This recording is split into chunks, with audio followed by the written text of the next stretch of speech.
Fancy saris కి కంచిపట్టు శారీస్ కి పెట్టింది పేరు పూర్ణిమ ప్రిన్స్, కేబిహెచ్పి అండ్ మాదాపూర్. నమస్కారం. కార్తీక పురాణం 21వ అధ్యాయంలోకి వచ్చాం.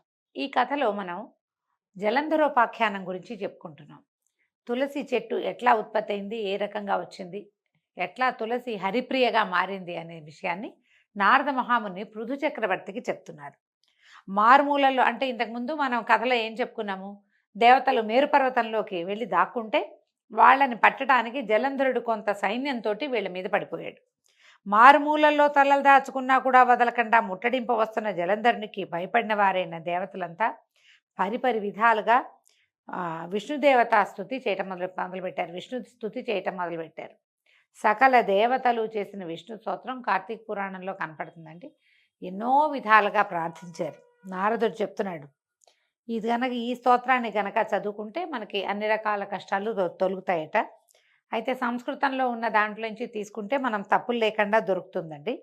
అవకాశం ఉన్నవాళ్ళు చూడండి, పద్మపురాణంలో కనిపిస్తుంది. అయితే కూర్మాది అవతారములు ధరించిన వాడవు, సదా భక్తుల కార్యములు చేయటందు సంసిద్ధుడగవాడవును, దుఃఖములను నశింపచేయువాడవు, బ్రహ్మాదులను సృష్టించి వెలయింపచేయువాడవు, శంఖము గద పద్మము కత్తి ఆదిగా కలిగినటువంటి పంచాది ఆయుధాలను ధరించిన వాడు అయినటువంటి నీకు నమస్కారమగుగాక. భగవంతుని ఇట్లా ప్రార్థిస్తున్నారు. లక్ష్మీపతి, రాక్షసారాతి, గరుడవాహనుడు, పీతాంబరుడవు అయినటువంటి నువ్వు యజ్ఞాదులకు కర్తవు, క్రియారహితుడవు, సర్వరక్షకుడవు అయినటువంటి నీకు జయమగుగాక. రాక్షసులచే పీడింపబడిన దేవతల దుఃఖమనే కొండని నశింపజేయటంలో నువ్వు వజ్రాయుధం వంటి వాడివి, శేషసేనుడివి, సూర్యచంద్రులే నేత్రాలుగా కలిగిన వాడవైనటువంటి ఓ వ్యాపనశీలుడమైన విష్ణువా నీకు నమస్కారము, పునః పునః నమస్కారం, మళ్ళీ మళ్ళీ నీకు దండాలు పెడుతున్నాను తండ్రి అని ఇలా ఎన్ని విధాలో ప్రార్థించారు. ఈ విధంగా దేవతలతోటి కీర్తింపబడిన ఈ విష్ణు స్తోత్రాన్ని చదువుకుంటే కనుక ఎన్నో రకాల కష్టాల నుంచి కడతేరగలము అని చెప్తూ పృథువుకి ఈ రకంగా చెప్తూ నారదుడు మళ్ళీ పురాణ ప్రవచనానికి ఉపక్రమించాడు. ఇలా ఎన్ని విధాలో ప్రార్థించగా వాళ్ళ అరుపులు ఏడుపులు, దుఃఖంలో ఉన్నప్పుడు ఉండేది వేరే, కష్టం నెత్తిమీద పడిపోయినప్పుడు ఆ పిలుపు వేరేగా ఉంటుంది. మామూలు రోజువారీ ప్రార్థన వేరు, ఏదైనా కష్టం వచ్చినప్పుడు నువ్వు తప్పిస్తే నాకు ఇంకో దిక్కు లేదు, నీవే తప్ప ఇతపరం వేరుగా అంటామన్నమాట. నువ్వు తప్పిస్తే మమ్మల్ని కాపాడేవాడు ఎవ్వడూ లేడు అని వాళ్ళు చేస్తున్నటువంటి ప్రార్థన ఈయన చక్రపాణి చెవినబడ్డాయి. దేవతల కష్టాన్ని చింతిస్తూనే దానవులపై కోపం కలవాడై చెయ్యన్న తన చెయ్యని వీడి గరుడ వాహనంపై కదులుతూ, లక్ష్మి నీ తమ్ముడైన జలంధరునికి దేవగణాలకి యుద్ధం జరుగుతోంది, దేవతలు నన్ను ఆశ్రయించారు, నేను వెళ్తున్నాను అని చెప్పాడు. అందుకు ఇందిరాదేవి రవంత చెల్లించినదై, నాథా నేను నీకు ఇంత ప్రియురాలనై ఉండగా నీవు నా తమ్ముని వధించడం ఎలా జరుగుతుంది అని ప్రశ్నించింది. ఇప్పుడు జలంధరుడు లక్ష్మీదేవికి తమ్ముడు ఎట్లా అయ్యాడు? క్షీరసాగర మథనంలో పుట్టినది లక్ష్మీదేవి, సాగర సంగమంలో జన్మించిన వాడు జలంధరుడు. ఈ విధంగా చంద్రుడితో పాటు మన జలంధరుడు కూడా లక్ష్మీదేవికి సోదరుడే, ఆమె తండ్రి ఎందే పుట్టాడు కాబట్టి ఇంకా తమ్ముడని చెప్తున్నారనమాట. అప్పుడు రమాధవుడు నవ్వి, నిజమేదేవి, నాకు నీ మీద ఉన్న ప్రేమ చేత, బ్రహ్మ నుండి అతను పొందిన వరాల చేత, శివాంశ సంభూతుడు కావటం వల్ల కూడా జలంధరుడు నేను చంపదగినవాడు కాదు అని మాత్రం చెప్పి సర్వాయుధ సమీకృతుడై గరుడవాహనారూఢుడై అతి త్వరితంగా యుద్ధ భూమికి చేరిపోయాడు. మహాబలి అయిన గరుడుని రెక్కల విసురులకు పుట్టిన గాలి వలన రాక్షస సేనలు మేఘశకలాల వలె చెల్లాచెదరై నేల కూలిపోసాగాయి. అది గుర్తించిన జలంధరుడు ఆగ్రహంతో ఆకాశానికి ఎగిరి విష్ణువుపై యుద్ధాన్ని ప్రకటించాడు. ఈయన ఏం చేశాడు, జలంధరుడు యొక్క జెండాని, రథచక్రాలని, ధనుసుని చూర్ణం చేశాడు విష్ణుమూర్తి. అతని గుండెల మీద ఒక బాణాన్ని కూడా వేశాడట విష్ణువు. వేసేసరికల్లా ఆ బాధామయ క్రోధంతో జలంధరుడు గదాధరుడే ముందుగా గరుడుడి తల మీద మోదాడు. గరుత్మంతుడు నేల కూలేట ఆ దెబ్బకి. తక్షణమే విష్ణువు అతని గదను తన ఖడ్గంతో రెండుగా నరికి వేశాడు. విష్ణుమూర్తి ఖడ్గం పేరు తెలుసు కదా, నందకం అని చెప్తారు. ఆ నందకంతో ఆ గదని రెండు ముక్కలుగా చీల్చిపారేశాడట విష్ణుమూర్తి. అలిగిన అసురేంద్రుడు ఉపేంద్రుడి ఉదరాన్ని పిడికిట పొడిచాడు. విష్ణువుతోటి బాహుబాహవి యుద్ధం చేస్తున్నాడండి. బాహుబాహి యుద్ధం, ఒకళ్ళ చేతులతో ఒకళ్ళు కొట్టుకుంటున్నారనమాట. అక్కడితోటి జలసాయికి జలంధరుడికి బాహుయుద్ధం ప్రారంభమైంది. ఆ భుజాస్ఫాలనలకు, ముష్టిఘాతాలకు, జానువుల తాకిళ్లకి భూమి మొత్తం ధ్వనిమయం అయిపోవటం మొదలుపెట్టింది. భయావహమైన ఆ మనోహర కలహంలో జలంధరుని బలపరాక్రమాలకు సంతుష్టుడైనటువంటి విష్ణుమూర్తి, ఆహా ఎంత బలశాలివి నువ్వు, నీ పరాక్రమం నన్ను ముగ్ధుని చేసింది, ఏదైనా వరం కోరుకోమని విష్ణువు అనగానే జలంధరుడు చేతులు జోడించి, బావా రమారమణ, నీవు నా యందు నిజంగా ప్రసన్నుడవే అయితే మా అక్కగారైన లక్ష్మీదేవితోనూ నీ సమస్త వైష్ణవ గణాలతోనూ వచ్చి మా ఇంట్లో ఉండిపో అని ప్రార్థించాడు. తానిచ్చిన మాట ప్రకారం తార్క్యవాహనుడు తక్షణమే దానవ మందిరానికి తరలి వెళ్ళిపోయాడు. సమస్త దైవస్థానాల్లోనూ రాక్షసుల్ని ప్రతిష్ఠించాడు జలంధరుడు. దేవసిద్ధ గంధర్వాదులందరి వద్ద ఉన్న రత్న సముదాయాన్నంతటినీ స్వాధీనపరుచుకున్నాడు. వాళ్ళందరినీ తన పట్టణంలో పడి ఉండేటట్టుగా చేసుకుని తాను త్రిలోక ప్రభుత్వాన్ని నెరపసాగాడు. ఓ పృథు చక్రవర్తి, ఈ విధంగా జలంధరుడు లక్ష్మీనారాయణులను సాక్షాత్తు విష్ణుమూర్తిని లక్ష్మీదేవిని తన ఇంట్లో కొలువుంచుకుని భూలోకమంతటిని ఏకఛత్రాధిపత్యంగా ఏలుతుండగా విష్ణు సేవా నిమిత్తంగానే నారదుడు ఒకసారి ఆ జలంధరుని ఇంటికి వెళ్ళాడు. నారదుడు ఇట్లా చెప్తున్నాడు, నేను వెళ్ళానని చెప్తున్నాడు అనమాట. పృథురాజా, అలా తన గృహానికి వచ్చిన నన్ను జలంధరుడు చక్కటి భక్తి ప్రపత్తులతోటి శాస్త్రవిధిని సత్కరించి అనంతరము, ఓ మునిరాజా, నీవెక్కడి నుంచి విచ్చేశావు, ఏ ఏ లోకాలు దర్శించావు, నువ్వు వచ్చిన పని ఏమిటో చెప్తే తప్పక దాన్ని నెరవేరుస్తానని మాటిచ్చాడు. అప్పుడు నేను ఇలా అన్నాను, జలంధర, యోజన పరిమాణము పొడవు కలిగింది, అనేకానేక కల్పవృక్షాలు కామధేనువులు కలది, చింతామణుల చేత ప్రకాశవంతమైనది అయినటువంటి కైలాస శిఖరంపై పార్వతీ సమేతుడనైన పశుపతిని దర్శించాను. ఆ వైభవాలకు దిగ్భ్రాంతుడనైన నేను అంతటి సంపద గలవారు మరెవరైనా ఉంటారా అని ఆలోచిస్తే త్రిలోక చక్రవర్తివైన నువ్వే స్ఫురించావు. నీ సిరి సంపదలు కూడా చూసి నువ్వు గొప్పవాడివో ఆ శివుడు గొప్పవాడో తేల్చుకోవాలని ఇలా వచ్చాను. అన్ని విషయాల్లోనూ మీ ఇద్దరు ధీటుగానే ఉన్నారు, కానీ ఒక శ్రీరత్నపూటు ఆధిక్యత మాత్రం నీకంటే ఆ శివుడి దగ్గరే ఉంది. శ్రీరత్నం ఉంది శివుడి దగ్గర అని చెప్తున్నాడు. ఈ అప్సరసలు నాగకన్నులు మొదలైన దేవకాంతలు ఎందరైనా ఉందురుగాక, వాళ్ళంతా ఏకమైనా సరే ఆ ఏణాంకధారికి ప్రాణాంక స్థితి అయిన పార్వతీదేవి ముందు ఎవ్వరూ కొరగారు. ఏణాంకధారి అంటే ఏణాంకాన్ని లేడిని పట్టుకుంటాడు శివుడు, ఏణము అంటారు దాన్ని పట్టుకున్నటువంటి ఆయనకి ప్రాణాంక స్థితి, ఆయన తొడ మీదే కూర్చుని అట్లా సగంలో ఉంటుంది పార్వతీదేవి, ఆమెతోటి సమానం కారు. కళ్యాణాత్ పూర్వం వీతరాగైనటువంటి విషమాంబకుడు సైతము ఏ విద్యుల్లతా సౌందర్యమనే అరణ్యంలో భ్రామితుడై చేపవిలే కొట్టుమిట్టాడాడో అటువంటి ఈ అద్రినందనకు ఇక ఏ చానా ఈడు కాలేదు.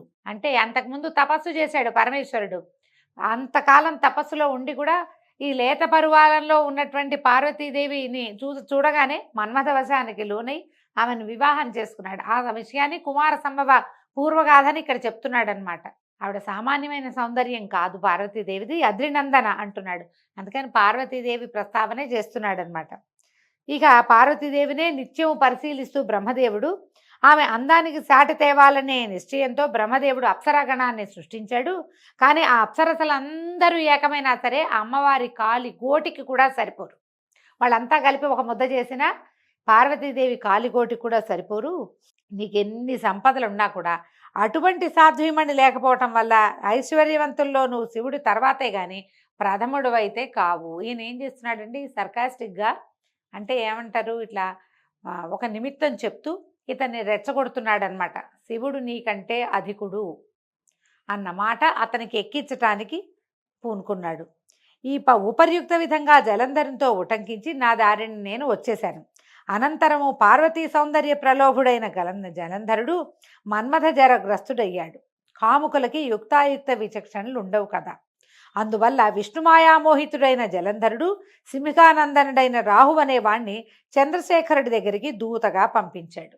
ఇది చూడండి వింత. రావణాసురుడి గాథలో కూడా మనం ఇట్లాగే విష్ణుమాయామోహితుడైన రావణుడు అమ్మవారినే తనతోటి పంపించమని కోరుకున్నాడు. తర్వాత ఆ మాయలోంచి బయటపడి ఆమెను మళ్ళీ ఆయనకు అప్పచెప్పి అప్పుడు అతను ఏం చేశాడు, ఆత్మశైలింగాన్ని కోరుకున్నాడని మనం కథ వింటాం. ఇక్కడ కూడా జలంధరుణ్ణి విష్ణు తనంతట తనే ఎక్కడో ఉన్న విష్ణుమూర్తిని తెచ్చి తన ఇంట్లో పెట్టుకున్నాడు జలంధరుడు.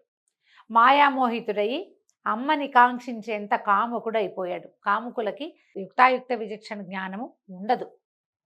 పరమేశ్వరుడెవరు, పార్వతి ఎవరు, నేనెవరిని, ఇలాంటి ఏ జ్ఞానము లేక సాక్షాత్ పరమేశ్వరినే కోరుకోవటం మొదలుపెట్టాడు.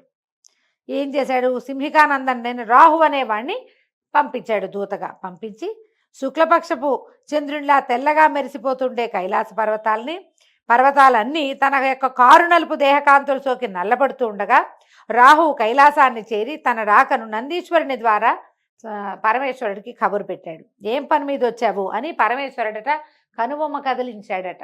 మాట ఏం లేదు, ఇలా అన్నాడనమాట.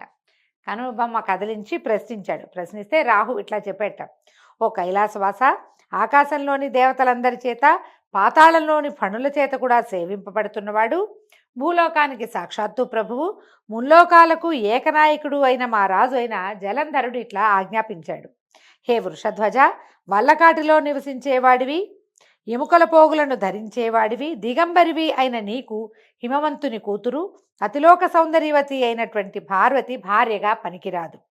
ప్రపంచంలోని అన్ని రకాల రత్నాలకు నేను రాజునై ఉన్నాను కాబట్టి స్త్రీరత్నమైన ఆ పార్వతిని కూడా నాకు సమర్పించు. ఆమెకు భర్తనయ్యేందుకు నేనే అర్హుడిని కానీ నువ్వెంత మాత్రము తగవు.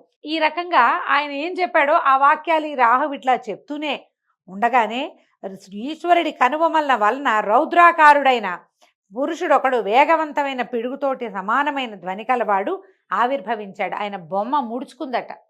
ఏమిటి ఇదేని? ఆ ముడిచిన కనుబొమ్మలలోంచి ఒకడు పుట్టాడు. రౌద్రాకారుడైన వాడు ఒకడు బయటపడ్డాడు. పడుతూనేవాడు ఏం చేశాడు, ఆ పౌరుషమూర్తి ఏం చేశాడట, రాహు మీదకి లంఘించబోయాడు.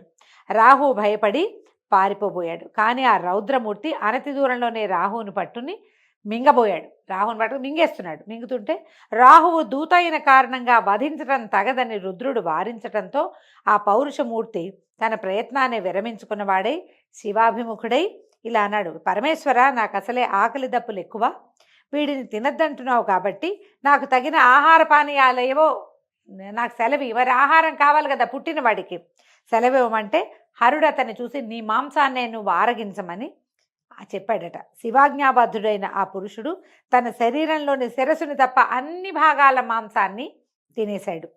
శిరస్సు ఒక్కటే మిగిలిన ఆ మహాపురుషుని పట్ల కృపాళుడైనటువంటి నీలకంఠుడు, నీ ఈ భయంకర కృత్యానికి సంతుష్టుడనయ్యాను, ఇక నుంచి నువ్వు కీర్తిముఖ సంజ్ఞతోటి విరాజిల్లమని ఆశీర్వదించాడు. ఆ ఓ పృథురాజా, తదాదిగా ఆ శిరోవశేషుడు కేవలము శిరస్సు మాత్రమే మిగిలినటువంటి శివుని కనుబొమ్మల నుంచి పుట్టినటువంటి మహాపురుషుడైన అతడు కీర్తిముఖుడై ప్రకాశిస్తున్నాడు. తర్వాత అంతేకాదు, ఇకపై ముందు నిన్ను పూజించకుండా నన్ను అర్చించిన వారి పూజలన్నీ వృధా అవుతాయి కాబట్టి నన్ను అర్చించదలిచిన వారు మొదట కీర్తిముఖుని పూజించాలని ఈశ్వరుడు శాసించాడు కూడానట. అలా కీర్తిముఖగ్రస్తుడు కాబోయిన రాహువును శివుడు బర్బర స్థలమందు విముక్తుని చేయటం వల్ల తదాదిగా రాహువు బర్బరుడనే పేరుతోటి ప్రసిద్ధి చెందాడు. ఇక ఆ మీదట రాహువు తనకది పునర్జన్మగా భావించి భయ విముక్తుడై జలంధరుని వద్దకు వెళ్ళి జరిగిందంతా పొల్లుపోకుండా చెప్పాడు. ఇప్పుడు చూడండి, కీర్తిముఖుడు, మనము ఏవైనా కట్టడాలు కట్టేటప్పుడు ఓన్లీ ముఖమే ఒకటి ఇట్లా భీకరంగా ఉన్న ఒక ముఖాన్ని చూస్తాం. గమనించండి, ఆ అతనే కీర్తిముఖుడు. ఈ శివాలయాలు అన్నిట్లలో కూడా, అంటే చిన్న చిన్న శివాలయాల సంగతి నేను చెప్పలేను, కానీ పురాతన శివాలయాల్లో సోమసూత్రంతో ప్రతిష్ఠ చేయబడినటువంటి అన్ని శివాలయాల సింహద్వారాల మీద కేవలము ముఖం ఉన్నటువంటి ఒక రౌద్ర స్వరూపం మనకి కనపడుతుంది. రుద్ర రూపమే, కానీ ఎట్లా ఉంటుంది, కళ్ళు పెద్ద పెద్ద విశాలమైన నేత్రాలు, పెద్ద కనుబొమ్మలు, కోరలు కలిగి పెద్ద పెద్ద మీసాలతో ఉన్న ముఖావశిష్టుడు మాత్రమే, ఒక ముఖం మాత్రమే కనిపిస్తుంది. ఆ ముఖమే కీర్తిముఖుడట. అతన్ని చూసే మనం శివాలయంలోకి శివదర్శనం చేసుకుంటాం. పరమేశ్వరుని ఆజ్ఞ చొప్పున అతనికి ఆ రకమైన ఇది లభించింది. దీంతో 21వ రోజు పారాయణ పూర్తయిందండి. రేపు ఉదయం 22వ అధ్యాయంతో మళ్ళీ కలుసుకుందాము. నమస్కారం.